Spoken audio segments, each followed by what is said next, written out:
Hey everybody, how you doing? It's me again, Truth Teacher, coming at you with a new video. I know it's been a while, but hey, at least I'm here, right? So, the last time I spoke with you guys, I did a video debunking that whole Fat Joe situation where people were going around saying that he got booed off stage. And I showed that that video was fake news. And ever since then, I've been having these people come on my channel. A lot of them make the mistake of thinking that I'm Puerto Rican when I'm not. But yo tengo dos países en particular siempre molestarme en mi canal. So I got two personalities, let's just say, who keep coming and commenting ad nauseum on my channel. And what's upsetting them is they're trying to create this narrative or paint this image of me that I'm anti-black, that I don't like black people, American black people or something, which is ridiculous, because all you got to do is go on my channel and look at my content and ask yourself, who's the predominant ethnic group that I'm always defending? How you doing, man? Primarily African Americans. Primarily making videos debunking and challenging other people who try to come up with these racist stereotypes about black people. And I'm always debunking them. And I've even gone so far as to make several playlists on my channel specifically dedicated to the accomplishments not only of African American people, but people of the African diaspora in general. But I do have playlists that are specifically dedicated to the African American people because they're the ones who get slandered the most, you know? But here's the thing, my channel, I don't believe in calling people out their name. I don't believe in stereotyping people. I don't believe in telling lies about people. But on the flip side, I don't believe in any kind of supremacy either. So I certainly don't believe in white supremacy. But on the flip side, I don't believe in black supremacy either. And unfortunately, these people are black supremacists. They were mad at Fat Joe for what he said. Now, we can all debate as to whether he was right or wrong about the way he delivered the message, but the fact of the matter is, the bare essence of what he was saying was true. These people who call themselves the FBA are an online movement who are very steeped in xenophobia and racism. And it's just ironic that they've taken a lot of their talking points from xenophobic, anti-immigration, white nationalists. The only difference is that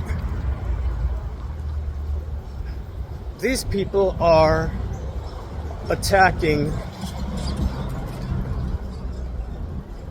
people of immigrant background who are of the African diaspora or non-white. Let's just put it that way. And, I gotta wonder who's behind all of this. There's a guy named Javin Bernardez, and he has a channel where he dismantles a lot of the rhetoric that, the leader of this group who trademarked that name. He shows where that name came from, who he got that name from, and he shows that this woman, Yvette Carnell, is actually a front for white nationalist anti-immigration think tanks. So why is that important? Because they will prop up people like this in order to say, well, you see, we're not being racist because there's black people saying the same thing too. Now, if you've done your history on this country, you'll know that it's nothing new that the powers that be have recruited people in the black community, African Americans, people of color, to do their dirty work for them. Just consider the fact that all of the slave revolts that happened here in the United States were pretty much unsuccessful. Why?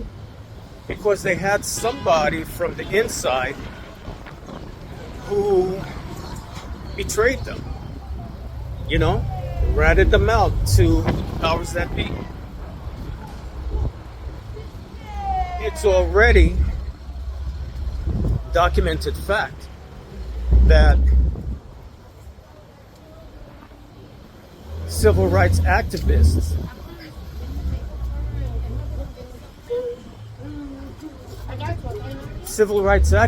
here in the United States were not often, always, routinely infiltrated and sabotaged by agents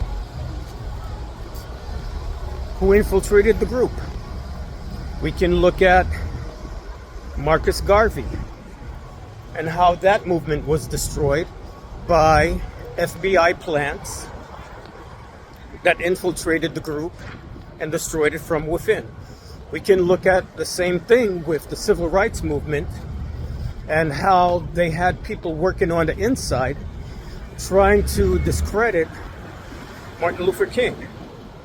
They were trying to blackmail him and all these kind of things to get him to stop doing what he was doing. We can look at the assassination of Malcolm X. Now, you're going to tell me that the FBI had no idea what was going down? And who was behind those people that assassinated him? So you're always going to have people who are, traitors to their own community, to their own people, because the powers that be come along and they give them, they give them money, they give them power, they give them certain positions in society and business in exchange for them being able to do the dirty work of undermining the community as a whole. So that's nothing new. So we've had this history all throughout the 20th century and before.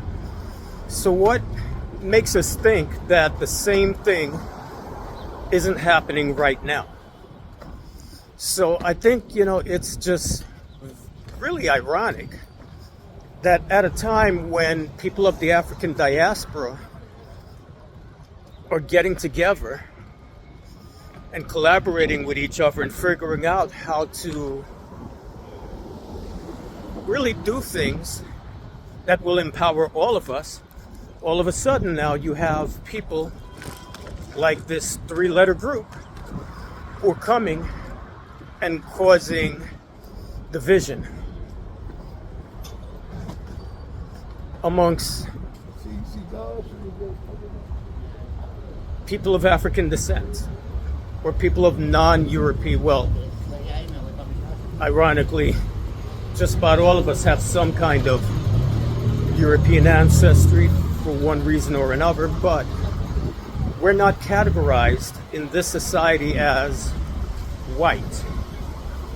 So we are categorized as non-white, regardless of whether or not we may have, even if we have a lot of European ancestry, that's still not recognized. We're still looked at as being subhuman.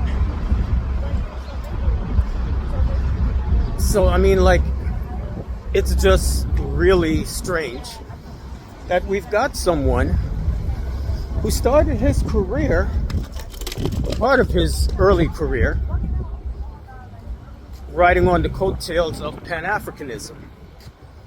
And I guess when he rode that horse into the ground, then he got on this other tip.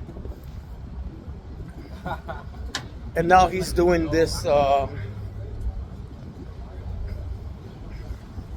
anti-black people thing, if you're not from the United States. And I'm sure sooner or later, he's going to get, tired of that, and he's going to be on to another grift. Because that's what he is. He's a grifter. However, he does resonate with certain people. And, here's the thing that I've realized about human beings in general. When I was a kid, we were just coming down off of the civil rights era, right? And we had this idea in our minds that white people were the enemy. We had this idea that there was something intrinsically different about white people that made them act a certain way. And so we thought that it was impossible that a black person could be racist because of the history of what we've experienced in our past with slavery here in the United States and segregation. Or if you're from the Caribbean and Latin America, slavery and colonialism that made us second-class citizens in our own countries. And so because of that, we thought, well, it's impossible for a person of color, a non-white person, to be racist. But here's the thing that we all need to realize. We're all human beings. For good or for bad, for better or for worse, we're all human beings. Everything that you see, every form of evil, injustice that you see in someone else, let's take it on the individual level first. Every evil that you see being committed by someone else, you have to know that as a human being, somewhere inside of you, the capacity for that evil also exists. You have to know that we all carry the potential for darkness within inside of ourselves. And given the right circumstances, 9 times out of 10, if we were put in the same circumstances as those people, we would probably do the exact same thing. But here's the thing. Just as much as we carry the darkness within us, we also carry the light. It's a matter of which you choose to cultivate. And unfortunately, it's a lot easier to cultivate the darkness inside of ourselves rather than the light. To cultivate the light requires effort. And a lot of us don't want to expend that effort because it's uncomfortable. It can be painful to defy your basest animal instincts and to rise above it. So when it comes to races, once again, we have to recognize the fact that whatever dysfunction we see happening or being exhibited in people from one particular race or ethnic group or nationality, the same potential exists within our own group as well. So we shouldn't be surprised that we keep coming across black people or people of African descent who are racist towards what we would have considered, or what we've been conditioned to consider our own people, right? You shouldn't be surprised when you see certain celebrities open up their mouth and stick their foot in it and make some anti-black comment, or make comments, negative comments about black people, negative comments about dark-skinned people or light-skinned people. You shouldn't be surprised by that. These are just human beings being human beings and embracing their dark side rather than the light. So the whole deal with this three-letter group of people, they've bought into the ideology of racism and white supremacy. How so? The whole concept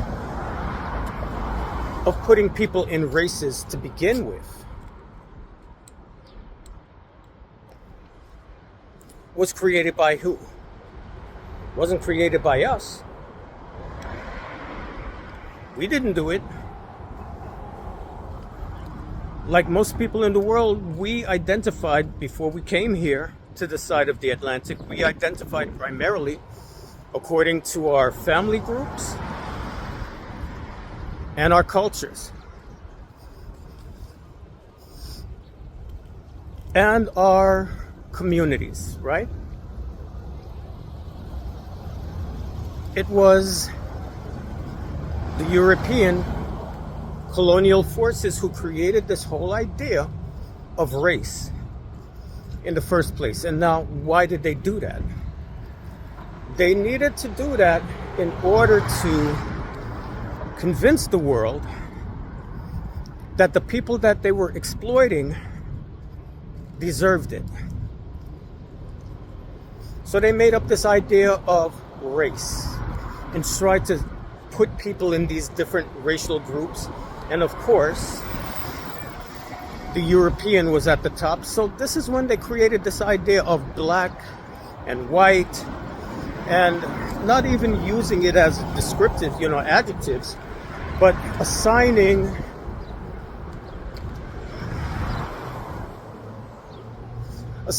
qualities to these different groups.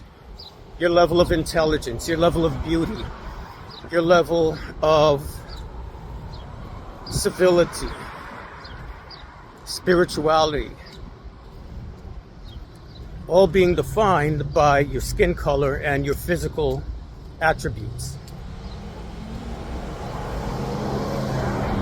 So when Darwin came out with this idea of evolution, these same Europeans jumped on that and tried to use science as a way to prove that certain groups were more evolved, were more intelligent and capable than others. And of course, who did they put on the top of that group? Their own group, who they considered white. Funny thing though, is if you look at the history of the United States in particular, you see that the idea of whiteness is something that kept changing. A lot of people that we consider white today were not considered such 100, 200 years ago. But anyway, they created this idea of whiteness, and of course whiteness is superior, hence the term white supremacy.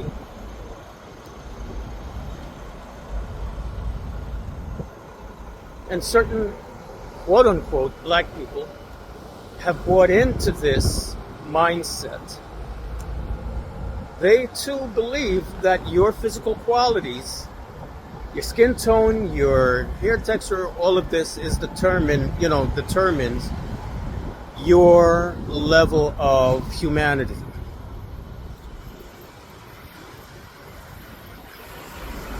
So they try to flip it on the head, and instead of making the white man superior, they want to make themselves the superior people. But this group, this three-letter group, has taken it a step further. Now, it's no longer black people are superior to everyone else. It's a particular subset is superior to everyone else. A subset has the superior, dominant culture. And this is what upsets these people so much when it comes to this idea of hip-hop. The fact of the matter is, most of these people are not participants in the hip-hop subculture. They don't know anything about it, let alone how it began and how it evolved. But they use it as a springboard to vent their hatred. So because they want to believe that they're superior, that they're dominant, it rubs them the wrong way to admit the fact that this aspect of American culture doesn't belong to one particular ethnic group and wasn't created solely by one ethnic group, but it was a collaborative effort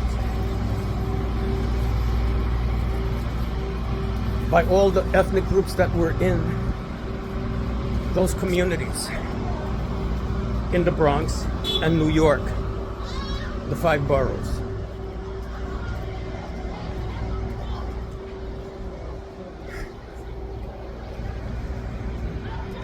Here's the thing.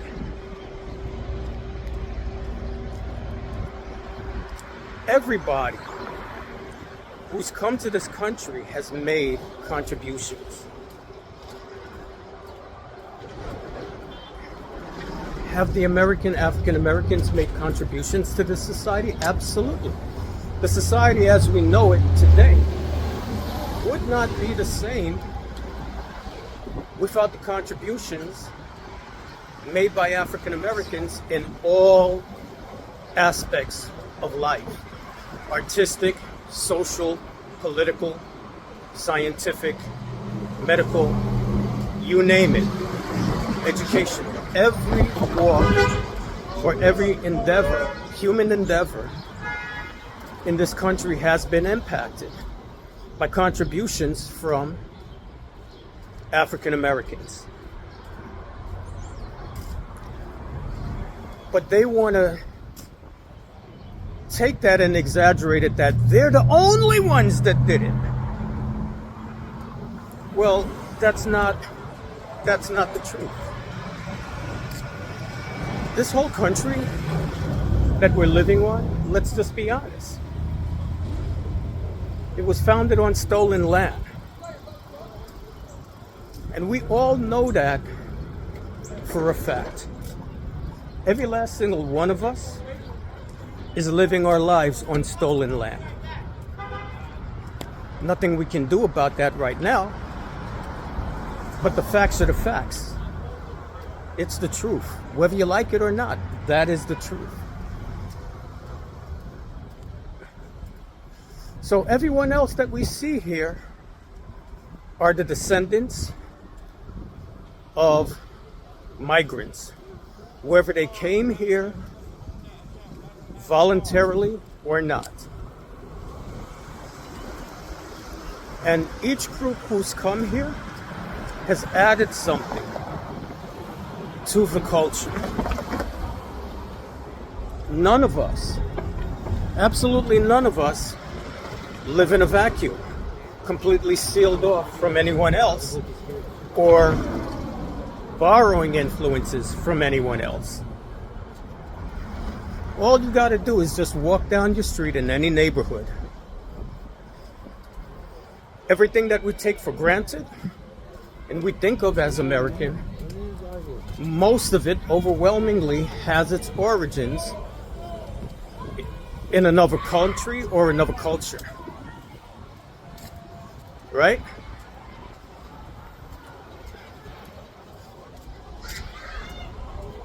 You want to catch a quick bite, something to eat really quick? What do? You go get a pizza that was developed by Italian immigrants who came here. It's become such a staple of American culture that you got most of the people that own pizza parlors aren't even Italian anymore. You will find East Indians, Chinese, Filipinos, African Americans, Arabs, all making and selling pizza.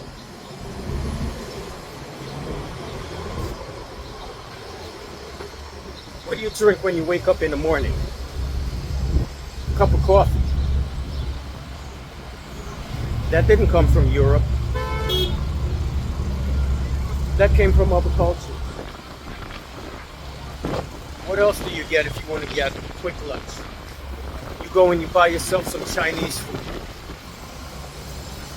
And these are all things that are just taken for granted as American life.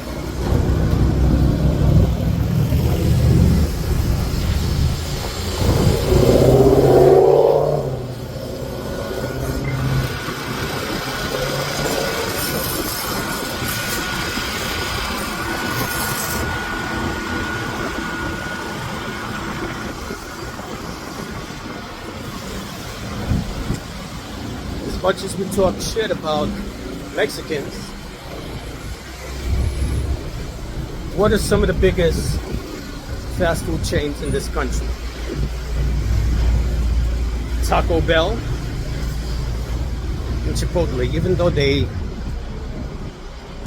really bastardize it. Honest to God, it's disgusting what they make their take on Mexican food. The fact of the matter is, tacos, burritos, all of those things, those are contributions of the Mexicans.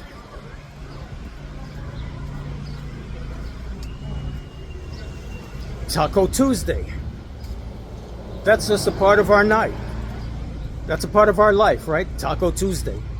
Where did that come from? Didn't come from Black Americans.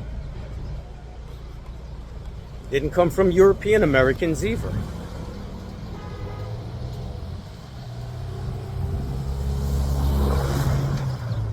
You go out to hang out with your friends at the spot. What are you smoking? Hookah. Who did that come from?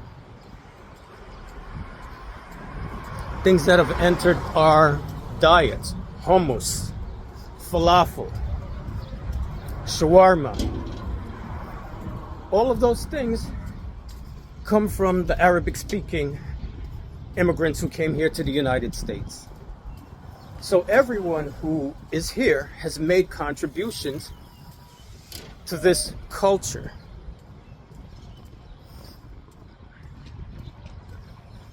And we all borrow from each other. We all borrow from each other.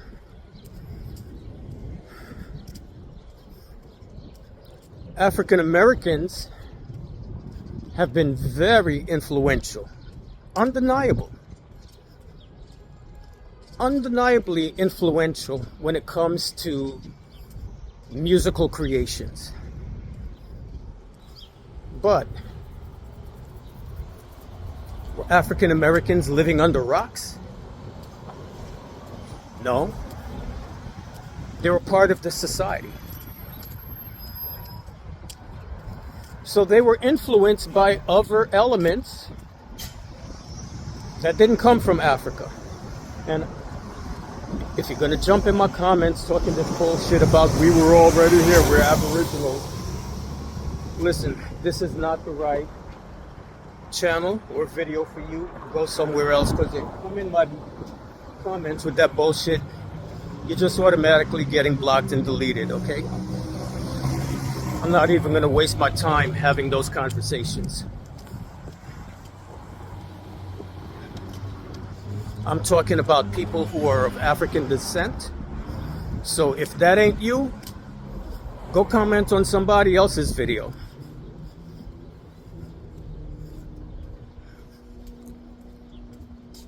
We look at all of the forms, the musical forms that African Americans have created, and let's ask ourselves and be honest. Would those genres exist had it not been for European influences? So we look at the Negro spirituals. Well, that comes out of Christian worship.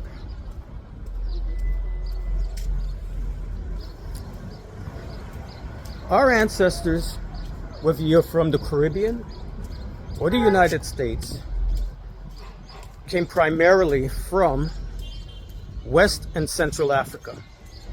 So for anybody, oh, Christianity, they had that in Ethiopia too. Motherfucker, your people didn't come from no goddamn Ethiopia, so stop it. We're talking about West and Central Africa. We did not have no damn Christianity until the colonizers and the missionaries came. We had our own indigenous spiritual traditions, and the way we worshiped was very different than the way Europeans worshipped or performed their spiritual activities. We didn't have sermons.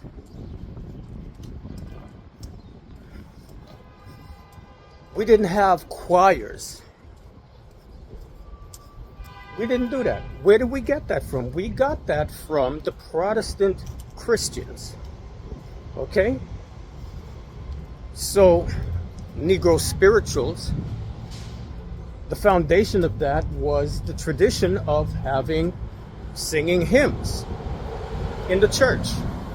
That came from the Europeans. Now, they put their own flavor on it, they put their own spin on it, yes. But it still doesn't change the fact that they were innovating within the context of the broader European-based culture. Let's look at another form of music. One that gave form to just about every form of music that we have now, modern music, jazz. What are the roots of jazz? It came out of the European marching band traditions. Now, once again, African American people, they took those traditions, but they started putting their own spin on it. They started putting their own flavor. They started mixing elements of their own folk culture into it.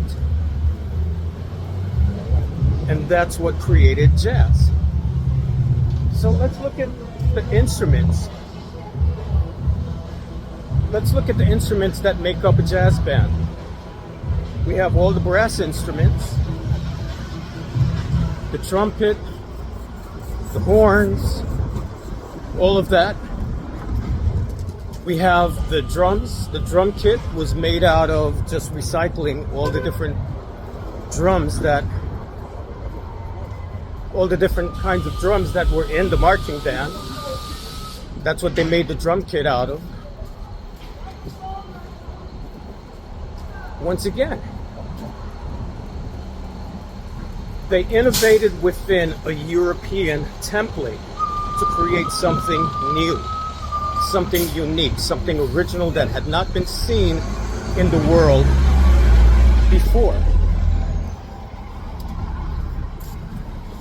Let's talk about gospel music, which I believe came out of blues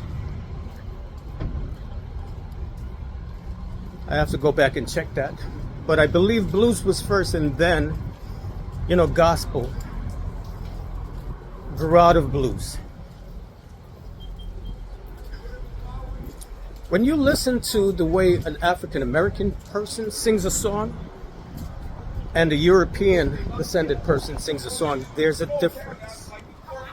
There's a difference in what they do with the notes, the way they bend the notes, the inflection they put on it, a vocal technique they use called vibrato.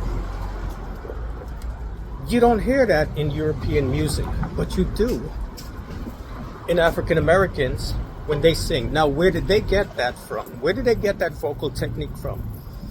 They got that from one particular area of Africa, and that is what we call the Senegambian region.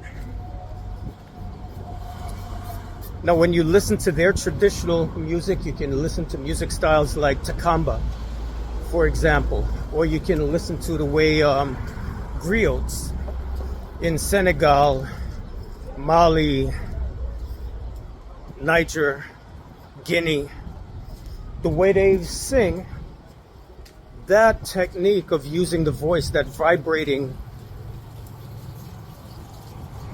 of the voice, you find that in that area. Now, I don't know if they've always had that, or if that came by way of interacting with the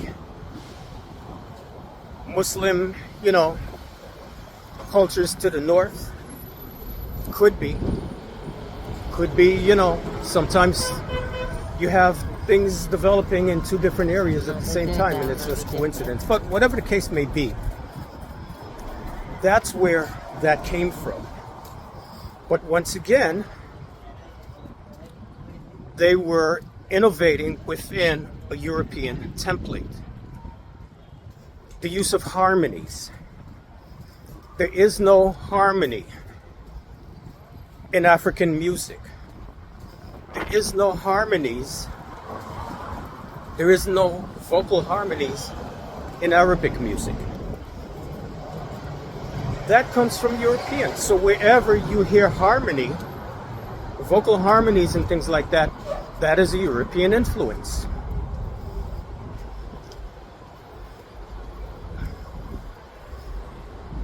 So, contrary to what these people would have us believe, African Americans were not existing in a vacuum without any kind of influence from anyone else. And now, I'm not going to get deep into it, but I'm just going to say, for the sake of argument, well, not even for the sake of argument, there's no argument, it's just a fact. That influence has gone both ways. So just as much as African Americans have borrowed and innovated within a European template, European Americans have also been influenced by the stylings and the techniques of African Americans. And every society where you found here in the West African peoples, those African peoples have also made an impact on the dominant culture, the music of the dominant culture. Despite whatever prejudice or racism exist,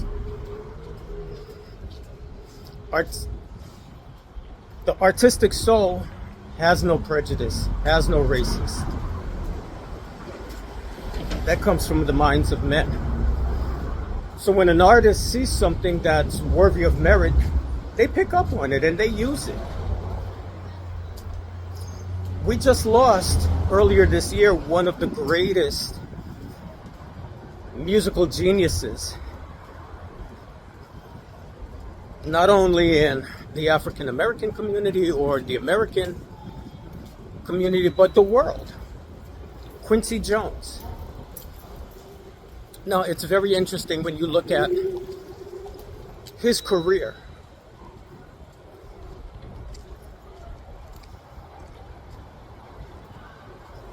Did you know that Quincy Jones, because he wanted to improve his skills as a musician. He went to Paris, he went to France to study strings.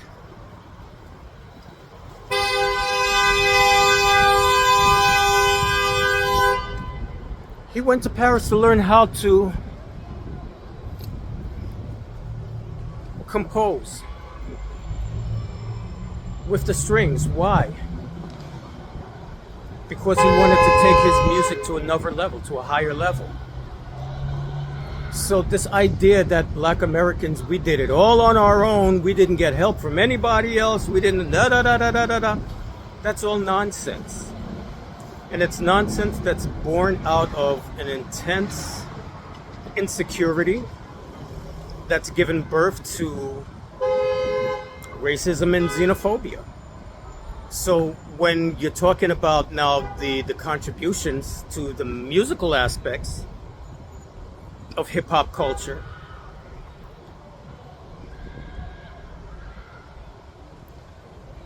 regardless of what template they were working in,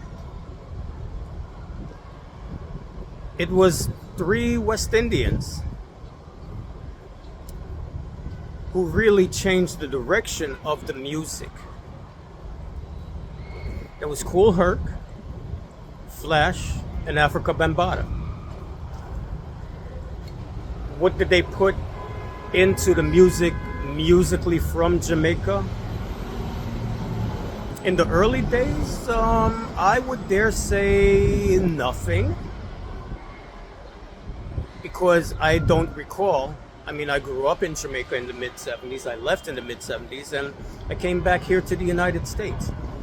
I don't recall hearing anybody playing reggae music or dub music at a jam. But what they did bring was ideas, innovations, certain technical things. So for example, Kool Herc, he created the technique of extending breakbeats called the merry-go-round. But there was also something that he did which, you know, it did cross my mind, but I never really thought too deep into it. And that is, you know, something that the sound system DJs in Jamaica would do. And they would compete against each other, and what they would do is they would take the labels off the records that they were playing so that nobody knew where they got it from. That's something that nobody was doing until, you know, here, until Kool Herc came around. He's known for that. He scratched off the labels, covered them up so nobody knew what he was playing. It took years for people to figure out what a lot of these songs that he was using, where they came from. That's an idea, that's a technique that came out of the context of a Jamaican cultural practice, right? So it's not the music itself, but it's an idea of how to DJ, certain techniques, certain craft. Flash took that merry-go-round idea and he perfected it. He also invented the slip plate that made it possible to use the turntables as an instrument.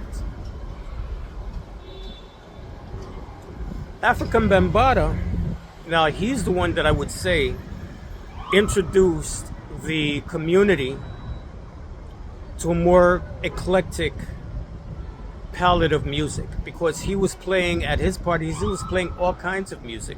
He was playing dancehall music. So later on in the 80s, when you see Jamaican dancehall coming on the scene and becoming a thing, and you have these collabs with African American artists, that's not by coincidence.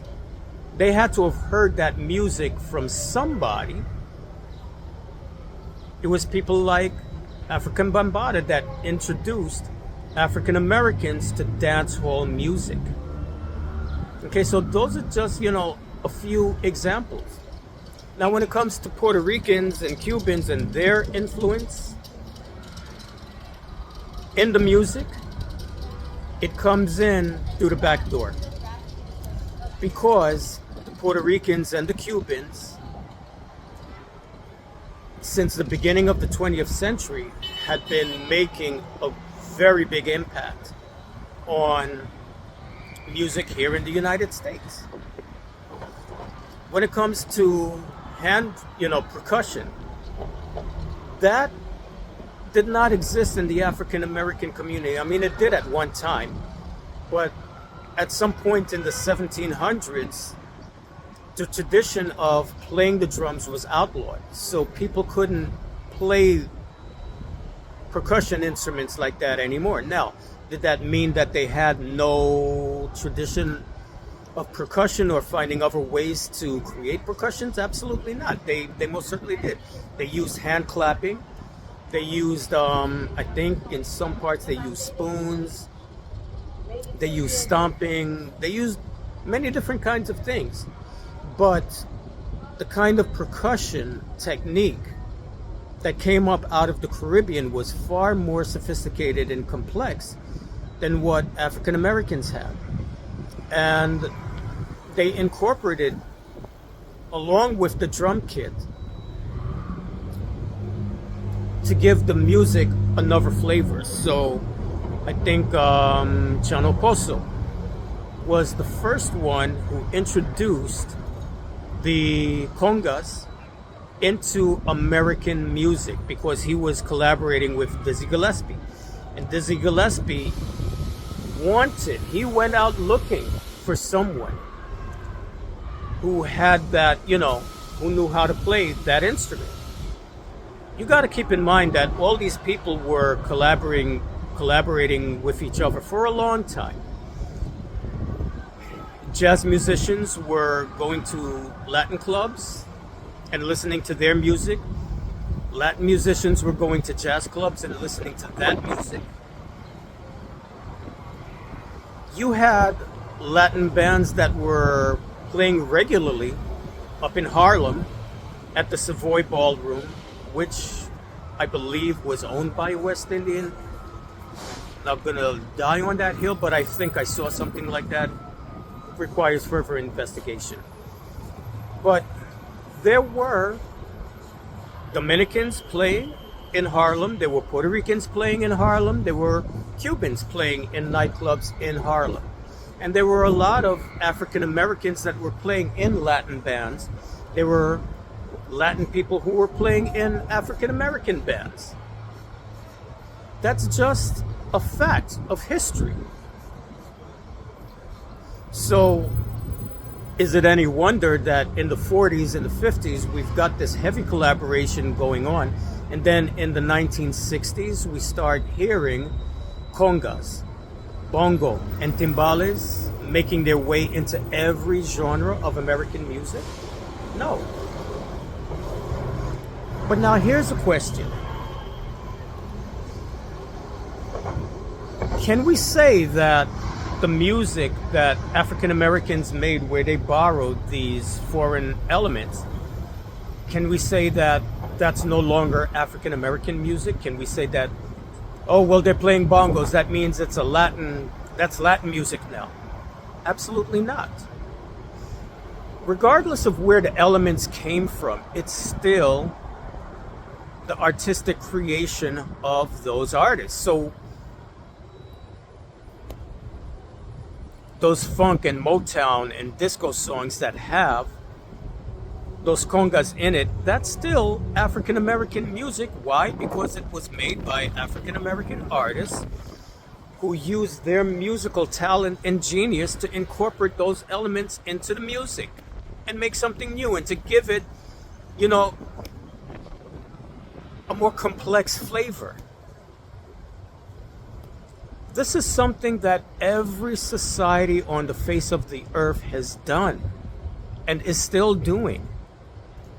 So the problem with these three-letter people is what they want supremacy. What they want is for West Indians and Latinos and Africans to bow down on their knees and kiss the ground and recognize them as being superior to us.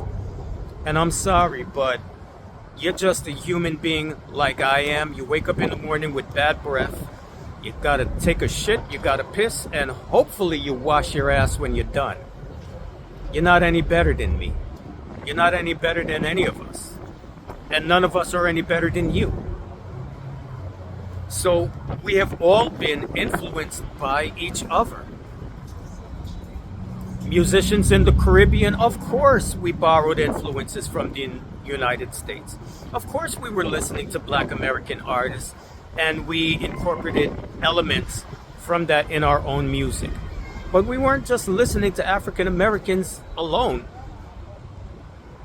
We were listening to Doris Day.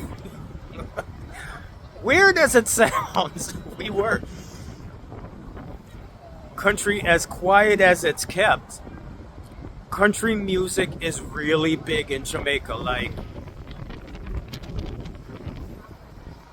I don't know why, but it is.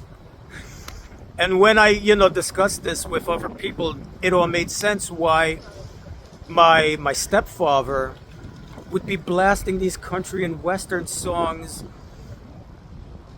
on the record player and playing these country and western music on the radio. I thought that was just him being weird. I thought, okay, he's an alcoholic.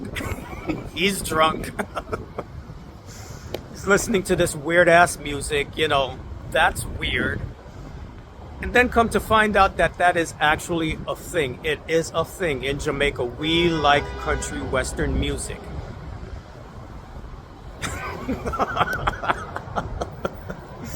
Holy shit. Man, you can't make this shit up. Jamaicans have been doing sound systems from the late 1940s and the early 50s. You know which song won the first sound system battle? It wasn't an R&B song. It wasn't Fats Domino. It was a Cuban song. Mambo number 5. Was it Mambo or Rumba number 5? Perez Prada. That was the song that won the battle. A Latin song. And if you look in the musical orchestra of a typical reggae band, you're going to find bongos and congas as well. You find these instruments all over the world. So every genre of American music started using these instruments and these rhythms and creating their own rhythms. So when we get to the mid-70s now, and you got these DJs that are, searching out records that have these breakbeats, a lot of those breakbeats had these Latin instruments and Latin rhythms in them. What I would say to the three-letter people, whether you like it or not, we are all interconnected. We're all interconnected. Whether you like it or not, that's just the fact. And none of us are any better than anyone else. None of us are beneath anyone else either. So for those of you, my payasos, who want to come on my channel and accuse me of being anti-black, I'm anti-racism. I'm anti-racism from a particular group of people who just happen to be of African American lineage. That doesn't mean that I look down on all African Americans. Most African Americans are not like this. But the fact of the matter is that within every community, you are going to find racist people. You're going to find xenophobic people. You're going to find people that are emotionally, psychologically, and morally fucked up, because that just comes with the kid when it comes to being a human being, unfortunately, for better or for worse. So that's all I really have to say. I just wanted to get that off my chest and share that No, I don't hate African American people, but I make a very big distinction between African Americans as a whole and an online movement of people who just show themselves to be extremely racist and xenophobic and say the most insulting things to people at every single turn. And if you get upset that I'm saying the things that I'm saying, oh, you don't like us, everybody hates us. Well, let me ask you a very serious question. Why would anyone have any good feelings towards a group of people who are routinely calling them out of their names? Let's just think about that. You're always calling people Tever, you're calling them African booty scratcher, you're calling them Puerto rats, you're calling them Latinos, you're calling them spics. Why would these people have any good feelings towards you? Why would you expect them to have any good feelings towards you?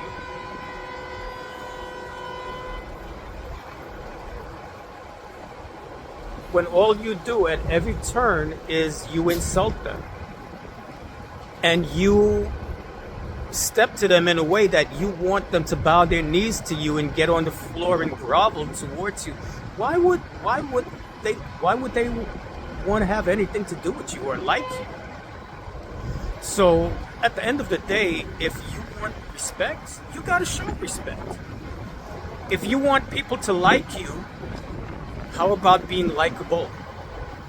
And if you're going to tell me some bullshit that you don't care, don't give me that bullshit. You absolutely do care, because if you didn't care, you wouldn't be coming on my videos on my channel talking a whole bunch of shit. So you do care. But you want something, but you're going about it the wrong way. Absolute wrong way. So maybe instead of looking at us like we're the problem, maybe you need to take a good look in the mirror and ask yourself, what do I need to change about myself so that people don't hate me? I'm just saying. Just a thought. So that's it for today. I'm moving on with the rest of my Friday. I hope all of you have a good day, and I will see you next time. Bye-bye for now.